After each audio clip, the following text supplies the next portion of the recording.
Hai baking lovers, welcome to Tola Kitchen. Di video kali ini saya mau berbagi resep dan cara membuat kastengel yang enak, gurih, renyah, dan kali ini kita cuma pakai keju cheddar biasa, dan pastinya ini juga pakai oven tangkring dan oven listrik. Jadi teman-teman wajib tonton hingga akhir ya, karena di video ini bakal selalu ada tips-tips penting dalam proses pembuatannya. Dan jangan lupa like, komen, subscribe, dan tekan tombol lonceng notifikasinya juga ya, agar selalu dapat info video terbaru dari kami. Terima kasih.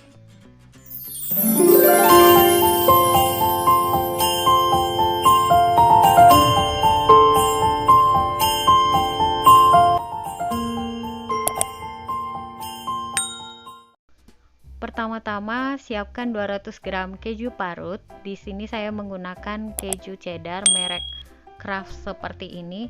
Nah, supaya keju cheddar ini teksturnya mirip dengan keju Edam, yang saya lakukan adalah memarut keju cheddar ini seperti biasa, lalu letakkan di atas loyang dengan cara disebar, kemudian dijemur di bawah terik matahari, atau teman-teman juga bisa ditiup di kipas angin sampai mengering kurang lebih 1-2 jam. Nah, atau teman-teman juga bisa letakin atau simpan di dalam kulkas semalaman sampai teksturnya ini kering, jadi teksturnya sudah mirip seperti keju Edam. Bedanya paling di aromanya saja. Jadi untuk teman-teman juga boleh pakai langsung tanpa harus dikeringkan atau didiamkan terlebih dahulu. Cuma berbeda nanti hasil akhirnya mungkin nggak terlalu serenyah ketika dijemur atau diinapkan semalaman di kulkas.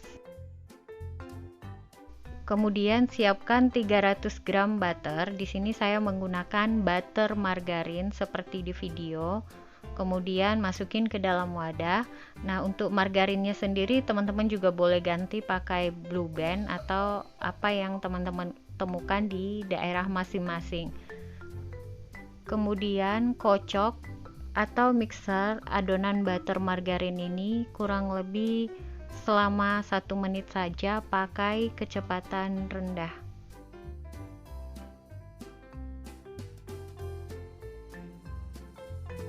Jika video ini bermanfaat, jangan lupa like, komen, subscribe, dan tekan tombol lonceng notifikasinya juga ya, agar selalu dapat info video terbaru dari kami. Terima kasih.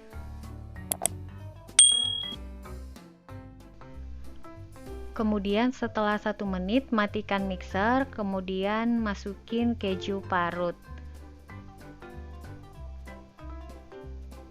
Lalu aduk pakai spatula atau sendok seperti ini juga boleh ya teman-teman. Pergunakan apa yang ada di rumah saja. Kemudian aduk sampai tercampur rata. Lalu tambahkan campuran tepung terigu dan susu bubuk serta maizena. Untuk tepung terigunya sendiri sebanyak 350 gram dan saya pakai tepung protein rendah, kemudian 50 gram tepung maizena dan 2 sendok makan susu bubuk.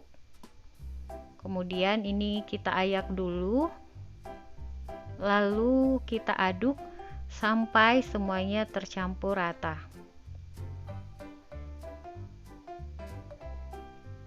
Jadi teman-teman pastikan semuanya sudah tercampur rata ya.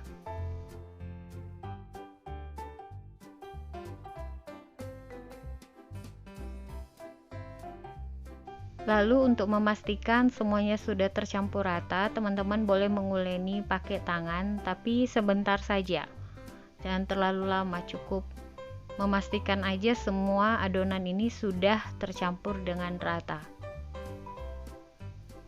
Lalu siapkan plastik bersih. Di sini saya menggunakan plastik gula yang kiloan, kemudian masukin adonan. Jadi untuk teman-teman yang belum mempunyai cetakan, teman-teman boleh pakai ini.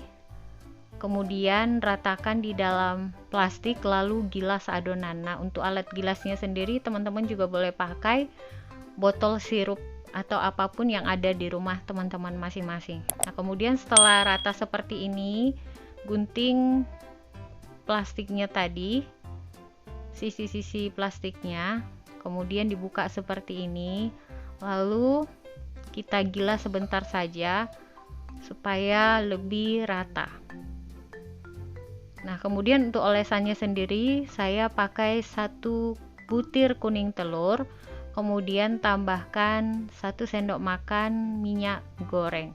Lalu ini kita aduk sampai tercampur rata. Dan jangan sampai berbusa juga ya teman-teman. Nah, kemudian ini saya mau bagi rata dulu, saya mau ukur. Seperti di video ini saya pakai penggaris bersih. Kemudian ini dipotong-potong dulu seperti ini biar hasilnya bisa sama rata atau sama besarnya.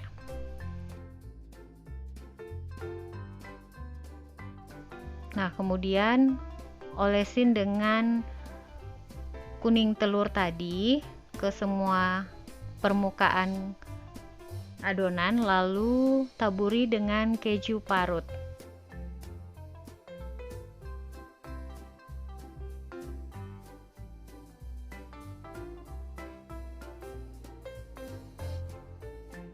Nah, setelah rata, tekan-tekan sebentar supaya kejunya ini bisa lebih padat atau menempel ke adonan. Nah, kemudian untuk lebar adonannya sendiri saya potong sekitar 1 cm dan untuk panjangnya sekitar 5 cm. Jadi untuk ukurannya disesuaikan aja ya teman-teman, sesuai selera masing-masing. Nah, kemudian siapkan loyang yang sudah diolesin dengan margarin tipis-tipis aja, lalu susun di atas loyang seperti ini. Lakukan sampai loyangnya ini terisi penuh. Nah, kemudian seperti ini jadinya ya teman-teman. Kemudian siapkan juga untuk oven tangkring. Di sini saya gunakan loyang seperti ini, lalu olesin dengan margarin tipis-tipis, kemudian susun ke atas loyang.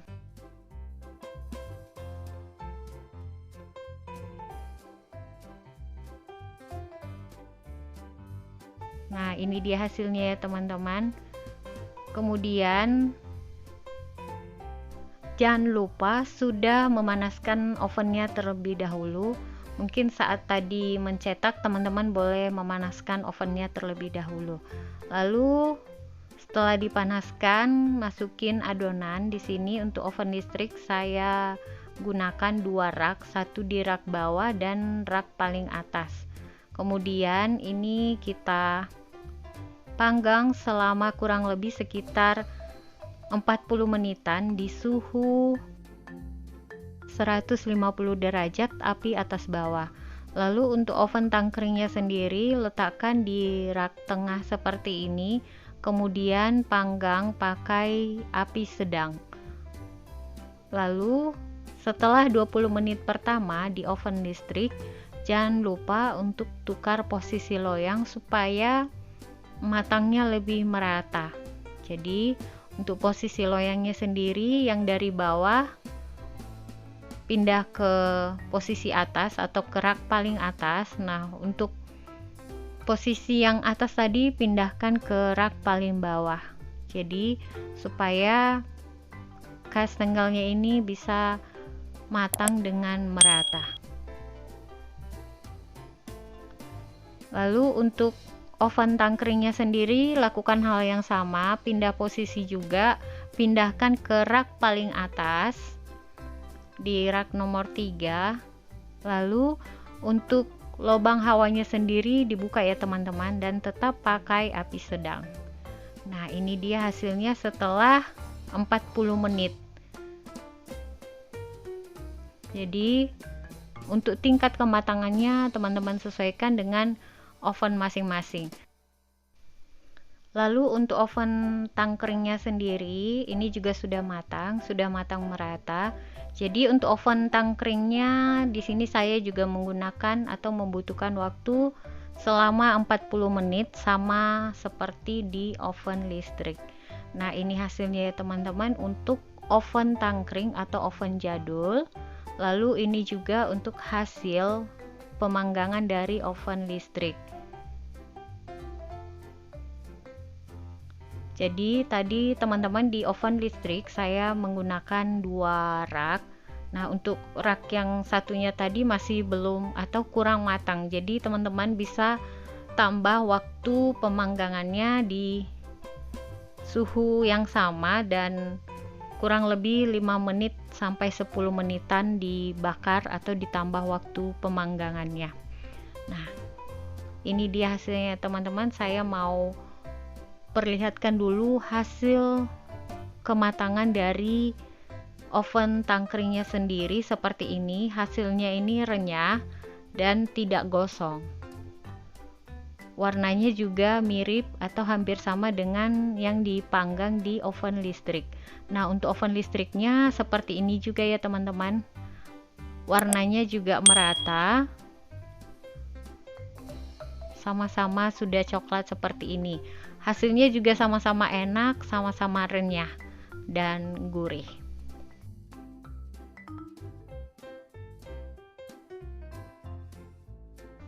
Nah, ini dia hasil pemanggangan dari oven listrik yang diberi penambahan waktu karena tadi saat memanggang kita pakai atau kita panggang pakai 2 loyang atau 2 rak, jadi mungkin waktu pemanggangannya masih belum matang merata atau matang sempurna, jadi kita beri penambahan waktu.